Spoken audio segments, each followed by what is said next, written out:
Son de trompetas que anuncian la luz, Cristo muy pronto vendrá a la batalla por nuestro Jesús. Si venceremos, Cristo muy pronto vendrá.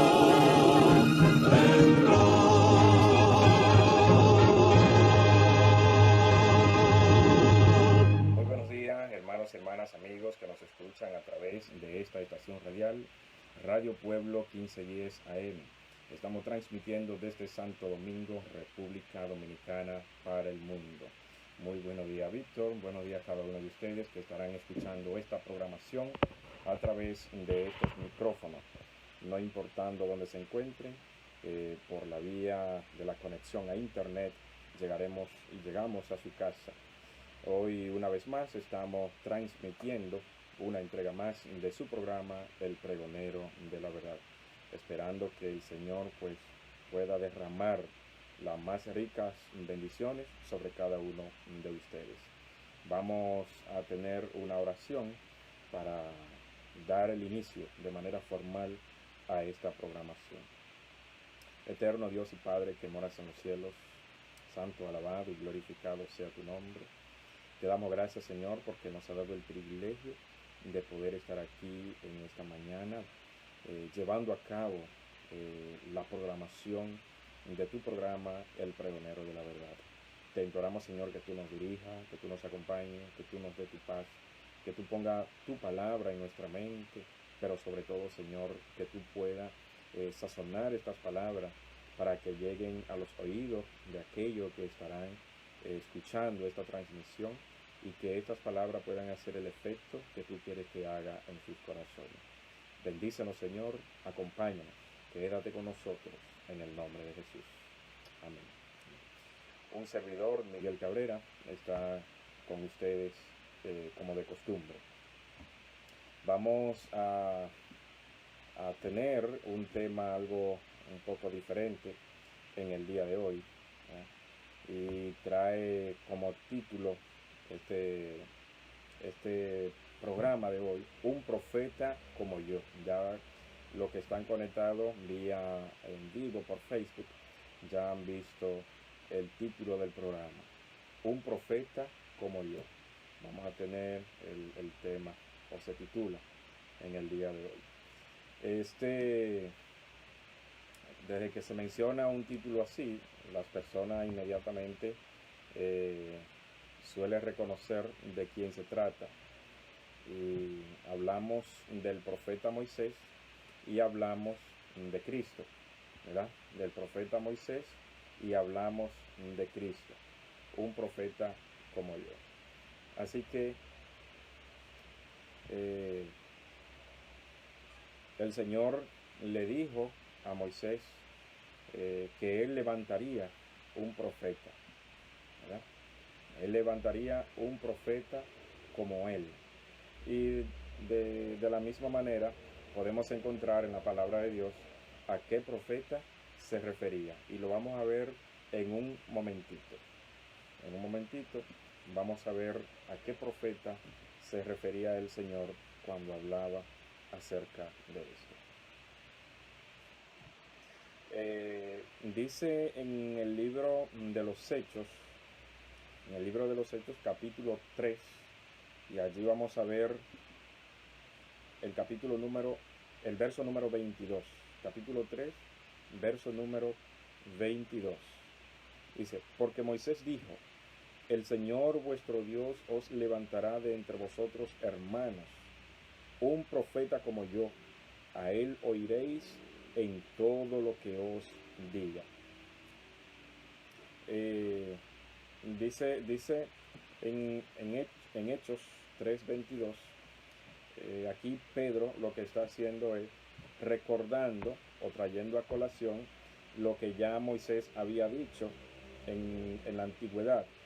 Pero nosotros nos podemos ir al libro de Deuteronomio, que es donde se encuentra originalmente ese acontecimiento, o sea, ese anuncio, ¿verdad? Deuteronomio 18:15. Dice así: un profeta de en medio de los tuyos, de tus hermanos, como yo, te levantará el Señor tu Dios. A él oirás. Entonces, aquí vemos de que el Señor le está diciendo a Moisés de que en medio de sus hermanos, o sea, del medio del pueblo de Israel, el Señor iba a levantar un profeta como Moisés, ¿verdad? Y si nos vamos otra vez al libro de Hechos, vamos a encontrar allí algo muy interesante. Otra vez al libro de Hechos, capítulo 3. Dice, leímos el 22, ahora vamos a leer el número 23 en adelante. Dice: y el que no oiga a ese profeta será desarraigado del pueblo.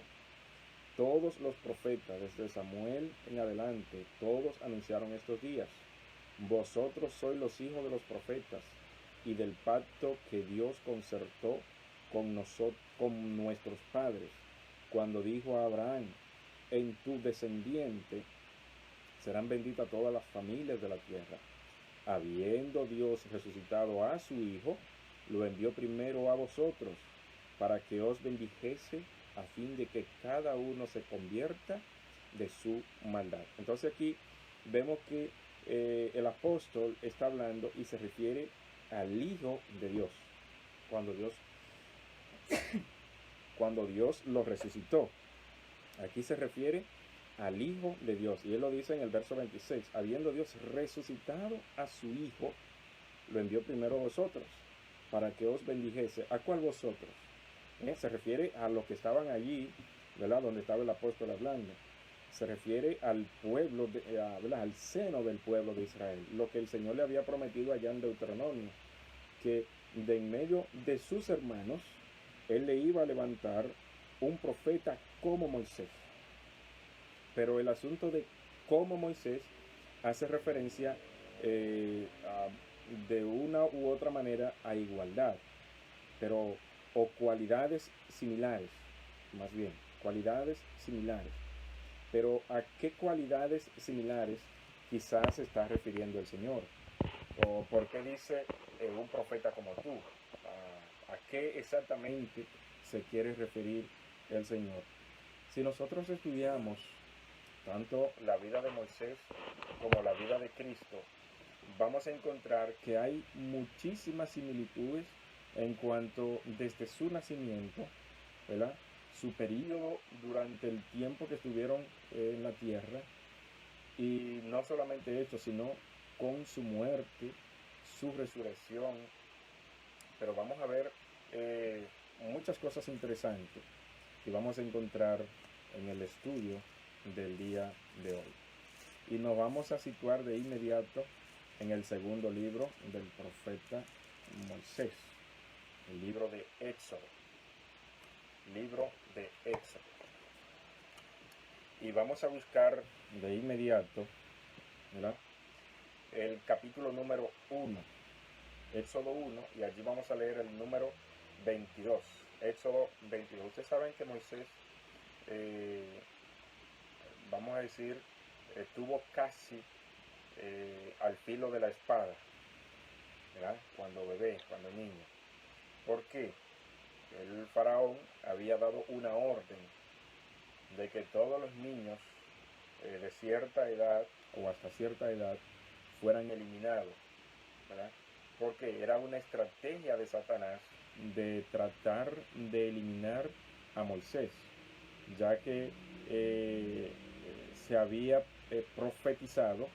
De hecho, el mismo José, hijo de Jacob, había profetizado de que el Señor se iba a levantar a un libertador, ¿verdad? Y ese libertador llegó a ser Moisés.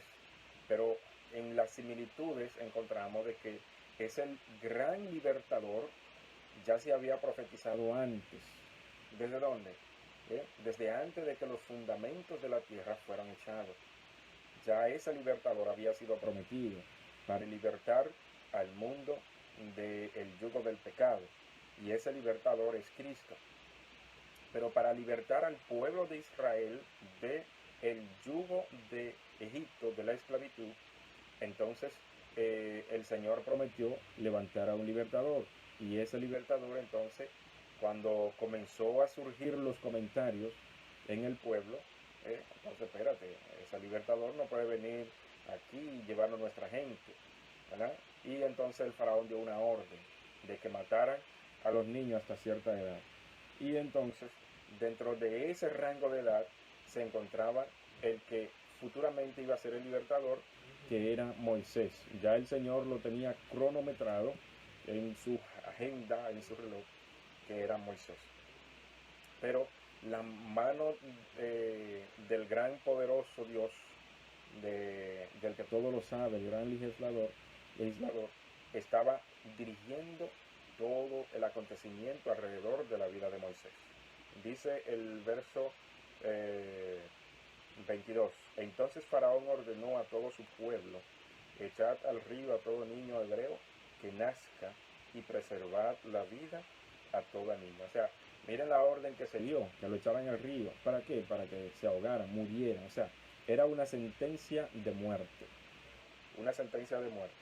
Pero ustedes saben ya la historia de cómo la vida de Moisés fue preservada. Y algo muy similar pasó con Cristo. Ustedes recuerdan que cuando llegaron aquellos sabios, ¿verdad?, de Oriente, y llegaron a la ciudad de Jerusalén y preguntaron allí por el niño rey que había nacido. Pero los principales no sabían nada, pues se habían olvidado, se habían hecho de la vista gorda, no habían puesto la atención adecuada a la profecía y se le cumplió en sus propios ojos sin que se dieran cuenta. Entonces, sabemos nosotros lo que pasó, se dio la orden, ¿verdad? Se dio la orden, ¿para qué? Para que el niño Jesús fuera también asesinado, una sentencia de muerte. La estrategia de Satanás que le falló allá en Egipto y ahora la quiere ejecutar aquí con Cristo, para que el gran libertador de todo el pueblo, de todo el mundo, pues no llegara a hacer lo que tenía que hacer, a lo que vino del cielo. Pero algo muy interesante vamos a encontrar en el libro de Mateo, Evangelio de Mateo. Evangelio de Mateo y el capítulo 2.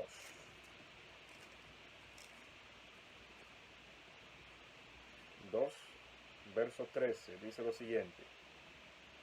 Después que ellos se retiraron, un ángel del Señor apareció en sueño a José y le dijo, levántate, toma al niño y a su madre y huye a Egipto y quédate allí hasta que yo te avise, porque Herodes buscará al niño para matarlo.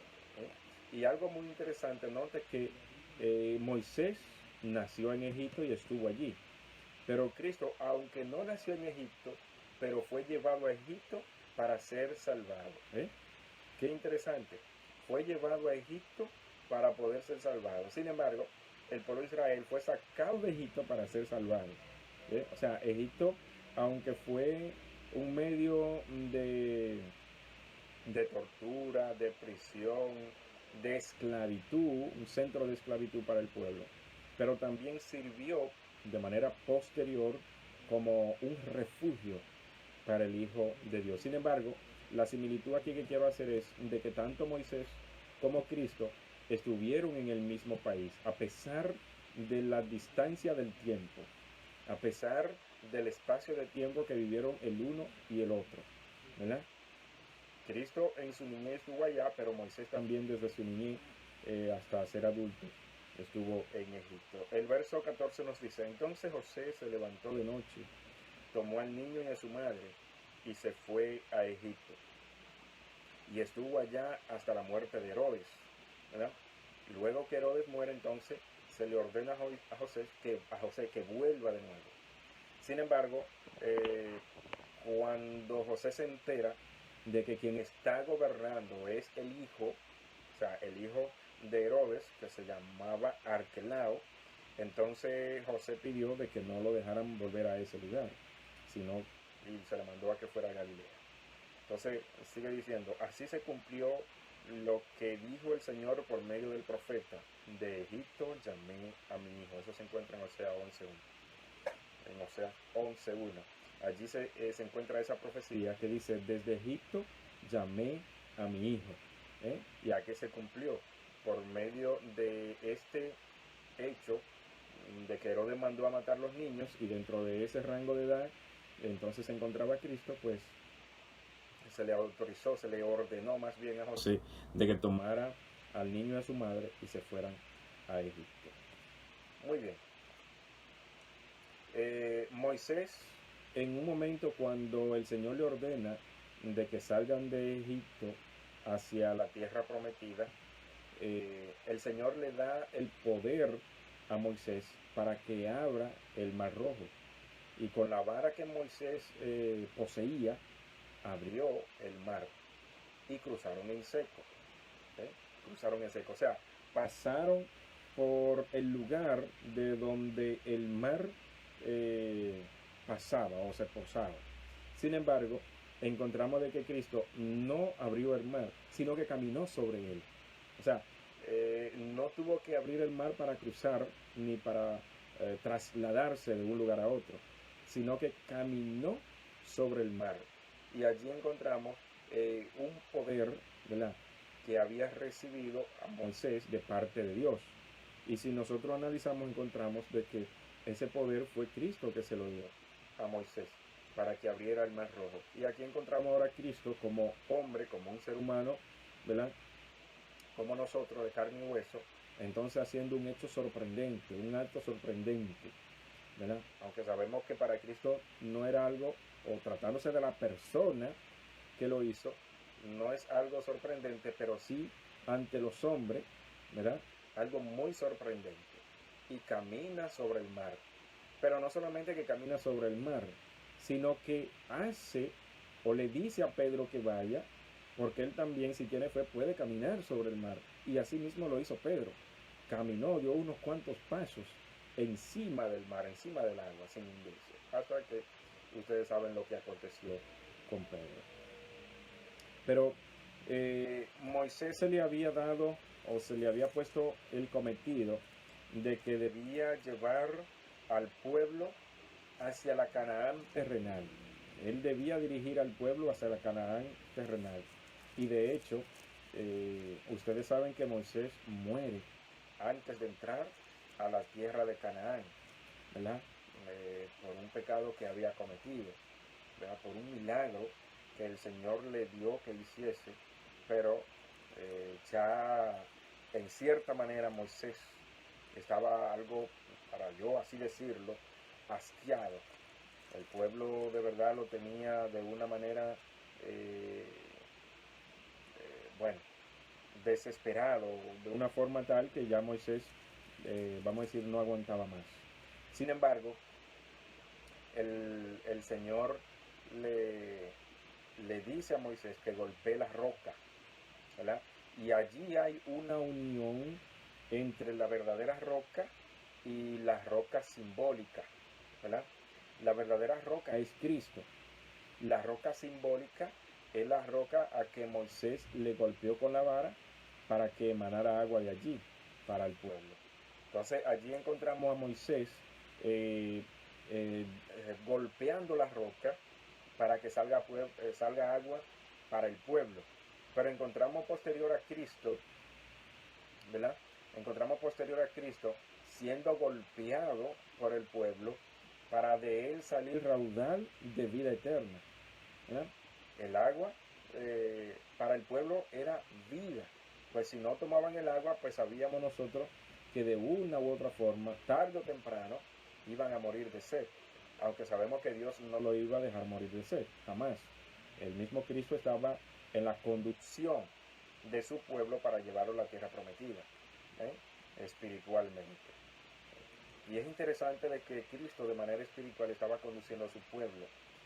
Y hoy en día, de la misma manera, Cristo espiritualmente está conduciendo a su pueblo para llevarlo también a su tierra prometida. Solo que Moisés iba a llevar al pueblo a la tierra de Canaán, o a la Canaán terrenal. Pero Cristo está conduciendo a su pueblo para llevarlo a la Canaán celestial, ¿verdad? A la Canaán celestial. Y nosotros sabemos que esto es verdadero, esto es veraz. Cristo, de manera personal, ¿verdad? Como otras veces lo hemos dicho, está en el santuario, ¿verdad? Conduciendo, dirigiendo, pidiendo por su pueblo. Pero espiritualmente está aquí en la tierra para llevar a su pueblo a la Canaán celestial. Y esperamos de que cada uno de nosotros podamos estar listos para ir también a esa tierra prometida, a la Canaán celestial. Algo muy interesante es que Moisés muere antes de entrar, antes de que el pueblo entre a la tierra de Canaán, ¿verdad? Ustedes saben, le decía lo que pasó. Cuando él golpeó la roca, pues allí se glorificó. Y aparte de que golpeó la roca 2 veces, allí hay 2 acontecimientos. Primero, no le dio la gloria a quien debía dársela, ¿verdad? Porque el milagro no era de Moisés, sino de Dios. No glorificó a quien debía glorificar. Segundo, el mandato era de que golpeara la roca 2 veces. Una vez. Una, golpearla. 2, hablarle. O sea, la segunda vez era hablarle. Como Cristo. Eso simbolizaba a Cristo. ¿De qué? Cristo iba a morir una sola vez. Como tal lo hizo, murió una sola vez. ¿Ya? Y por su muerte, pues entonces el mundo tenía la posibilidad de recibir vida eterna. La segunda vez solo teníamos que hablarle a Cristo y de él recibiríamos la bendición. Pero Moisés no le habló a la roca, sino que le golpeó 2 veces. Y allí entonces distorsionó delante del pueblo el mensaje que debía transmitir con hablarle a la roca en la segunda ocasión. O sea, primero golpearla, segunda vez hablarle. Pero por su ira, por su forma ya un poco desesperada por el pueblo, estar agitando tanto, acusar tanto, amenazarle de apedrearle, constantemente pidiendo agua, pidiendo comida, acusándole de que lo sacaron de Egipto, donde allí tenían verdura, donde tenían puerro, donde comían de todo, comían carne. Se habían olvidado de que apenas eran unos esclavos. Que eran golpeados para que trabajaran más. Bueno, es increíble, pero bueno. Entonces en ese acto, ¿verdad?, que se le atribuyó a Moisés de haber pecado, entonces Moisés no pudo entrar a la tierra de Canaán. Y es algo muy interesante. Es algo muy interesante. Nadie entrará a la Canaán celestial con pecado sin haber sido confesado y perdonado.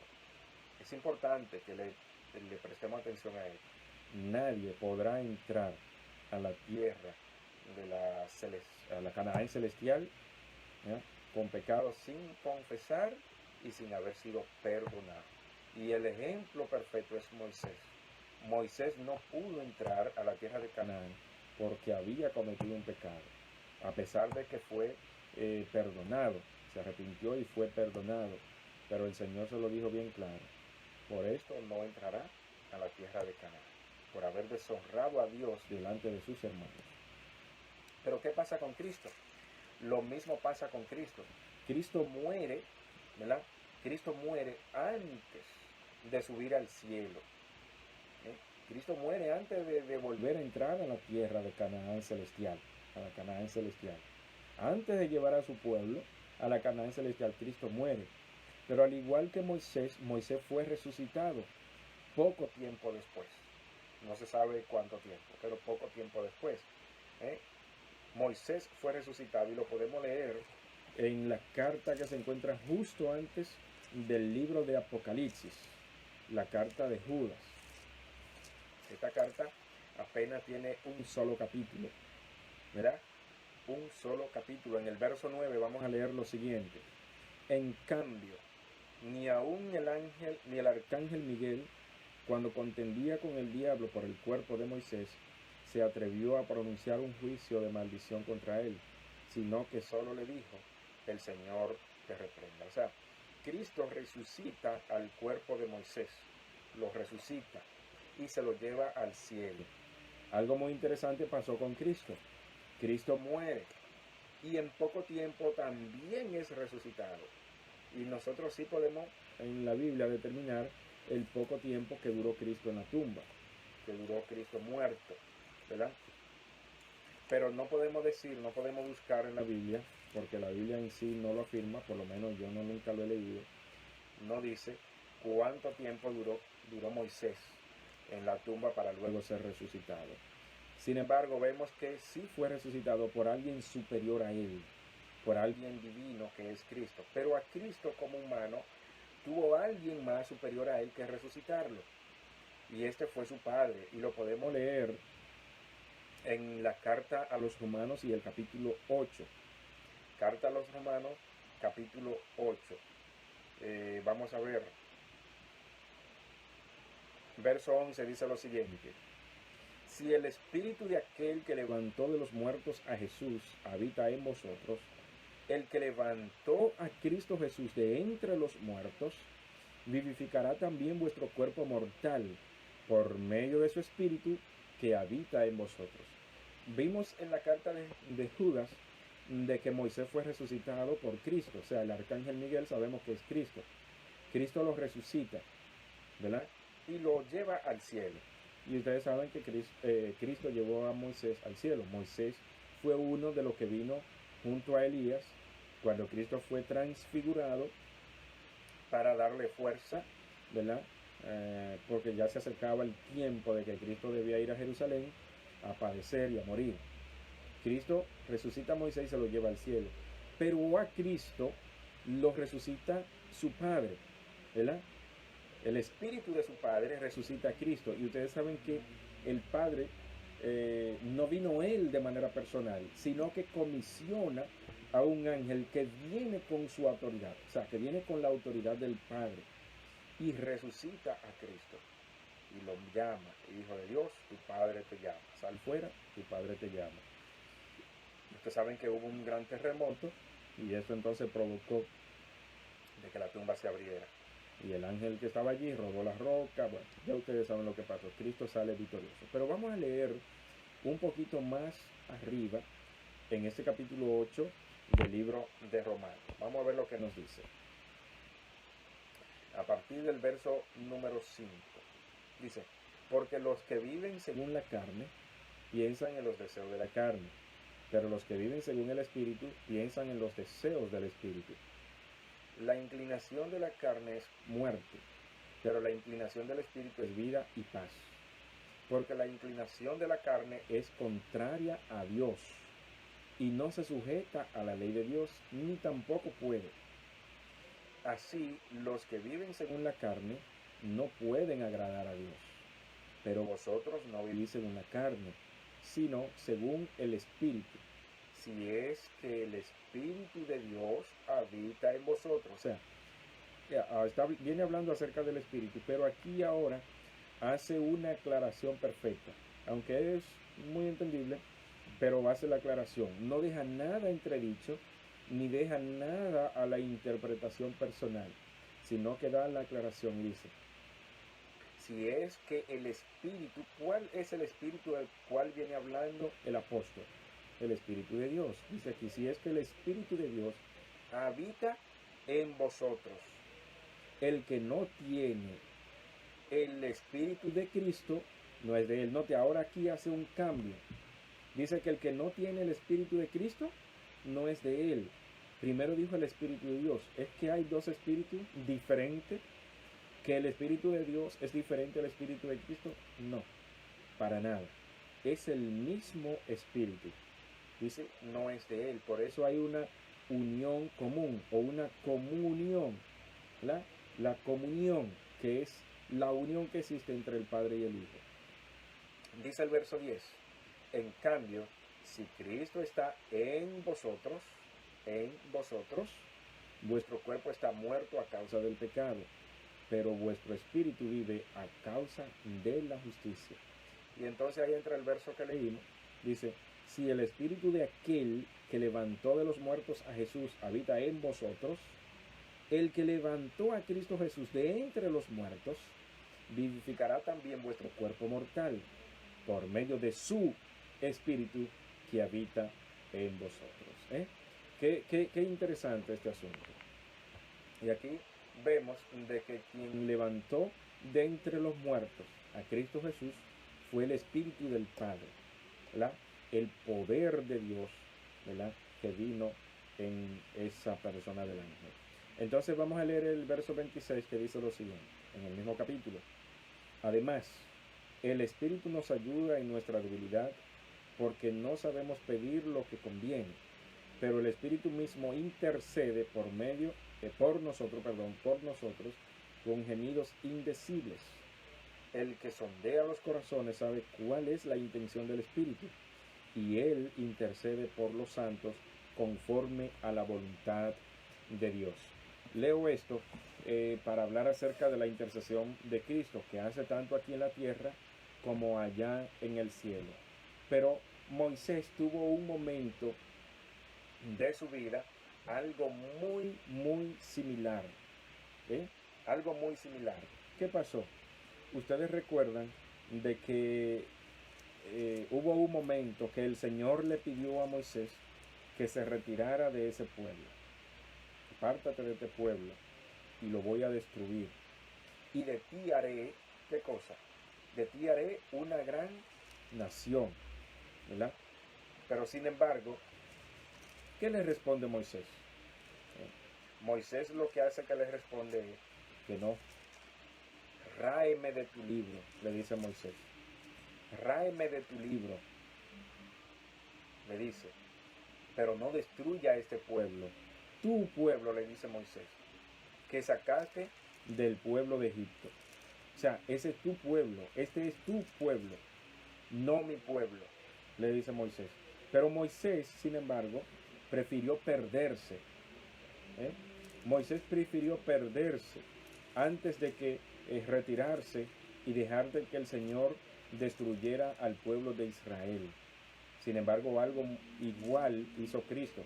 Cristo prefirió perder su vida, ¿verdad? Arriesgó su vida antes de dejar de que este mundo, la raza humana, su pueblo, su creación, sus criaturas fueran destruidas.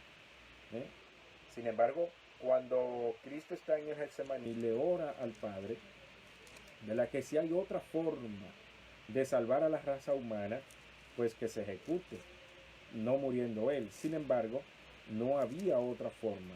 Por lo tanto, Cristo debía pisar solo el lagar. Y el pueblo asimismo dejó solo a Moisés. El pueblo dejó solo a Moisés. Y encontramos aquí en el capítulo 32 del libro de Éxodo, lo siguiente. Dice, entonces Moisés oró al Señor su Dios y dijo, Señor, ¿por qué se encenderá tu ira en tu pueblo que tú sacaste de Egipto con gran fortaleza, con mano fuerte? ¿Por qué han de decir los egipcios, para mal los sacó, para matarlos en los montes y Israelos de la tierra? Deja tu ira y desiste del mal contra tu pueblo. Acuérdate de Abraham, de Isaac y de Jacob, a quienes juraste por ti mismo, multiplicaré vuestros descendientes como las estrellas del cielo, y les daré toda esta tierra para siempre. Entonces el Señor desistió del mal que dijo que haría a su pueblo. O sea, miren aquí cómo Moisés intercede por el pueblo. O sea, Moisés comienza a pedir por el pueblo de Israel para que no sea destruido. Pero Moisés no está pidiendo por él. Moisés no está rogando por él, sino está rogando por el pueblo, una intercesión por su pueblo. O sea, allí se muestra el amor que tenía Moisés por ese pueblo, el cuidado, ¿verdad? La condescendencia de Moisés por ese pueblo de Israel. Pudiéramos decir mucho del pueblo de Israel, de que el pueblo se lo merecía, de que el pueblo era muy desobediente, de que el pueblo, como dice el texto, era de dura cerviz, era un pueblo terco, ¿verdad? Era un pueblo muy de corazón duro, desobediente. Sí, es cierto. pero aún así eran merecedores de la salvación, ¿verdad? Porque la misericordia de Dios es tan grande que nosotros no podemos calcular hasta dónde llega o hasta dónde termina. Entonces, Moisés intercede por el pueblo para que éste no sea destruido. O sea, si no es destruido, entonces es perdonado, es salvado. Lo mismo hace Cristo. Cristo intercede, inclusive en el mismo momento de su muerte. ¿Qué hace Cristo? Ora por aquellos verdugos que están allí, por sus detractores. ¿Qué dice Cristo? Padre, perdónanos, porque no saben lo que hacen. Miren, hasta en ese momento de angustia, de dolor, de tortura, de sufrimiento cruel, Cristo pide al Padre por esas personas, porque realmente ellos no sabían lo que hacían. O sea, ellos están allí haciendo algo dirigido por un espíritu malvado, por un espíritu satánico. Pero ellos en su cabalidad mental no saben lo que están haciendo, pues estaban matando al dador de la vida, están matando a su creador, están matando a aquel que descendió del cielo y lo dejó todo allá y vino a esta tierra para salvarlo. Increíble. Pero asimismo Moisés ruega por estas personas. Y algo muy interesante, cuando el Señor le dijo a Moisés que subiera al monte y que iba a morir, Moisés se detiene y habla con su pueblo y le encomienda y le dicen que no desobedezcan a Dios, que guarden sus mandamientos. O sea, Moisés aún en el último momento de su vida le encarece a ellos que sean obedientes. Cristo ruega por el pueblo en el último hálito de su vida, en el último momento de su vida. Y ya para concluir, ¿verdad? Hay una parte que quiero ver, y es de que Moisés pertenecía a la corte real. O sea, ustedes saben que Moisés, cuando fue encontrado en el río, fue llevado al palacio del faraón y allí fue criado. Se le dio la mejor educación que existía en ese entonces, y de hecho fue criado para ser faraón. Iba a ser gobernador de Egipto, iba a estar en el trono. Fue criado por la realeza. Algo muy similar a Cristo. ¿De dónde viene Cristo? Del cielo, de la realeza, de la majestad del cielo, del trono. Sin embargo, Moisés deja el trono, ¿verdad? Deja de en un futuro ser el gobierno, ser el gobernante, ser el faraón, para ser un esclavo y ser desterrado de allí. Y morir de esa manera, como murió. Que nadie lo veló, nadie supo dónde murió, el pueblo no lo enterró. Así murió Moisés, pero dejó el trono para salvar al pueblo. Pero asimismo Cristo dejó el trono celestial y vino a esta tierra, dejó su gloria allá y vino a esta tierra para vivir como uno de nosotros, peor que uno de nosotros. Nosotros por lo menos tenemos una casa donde dormir, comemos todos los días, sabemos dónde encontrar el pan, nosotros sabemos dónde recostar nuestra cabeza. Cristo no tenía nada de eso. De hecho, se lo digo a uno, el Hijo del Hombre no tiene ni aún dónde recostar su cabeza, ¿verdad? No tenía dónde vivir. Y de hecho encontramos una lectura en el Evangelio de Juan donde había un grupo de mujeres que aportaban la causa para el sustento de Cristo. Así vivía Cristo. Cristo dejó toda la riqueza, habidas y por haber, dejó la majestad del cielo y vino a esta tierra a morir por cada uno de nosotros, a sufrir por cada uno de nosotros. Y no le importó eso, no le importó haberse quedado allá, no le importó haber venido aquí, no le importó ser el primogénito del Padre, no le importó dejar eso y vino aquí a morir por nosotros. Igual que Moisés dejó todo, la realeza, para morir, ¿verdad?, por su pueblo. En una próxima entrega vamos a seguir hablando y comparando acerca de la vida de Moisés y la vida de Cristo. Hay mucho que decir aquí, solamente vimos una pincelada acerca de estos dos grandes hombres, un profeta como yo.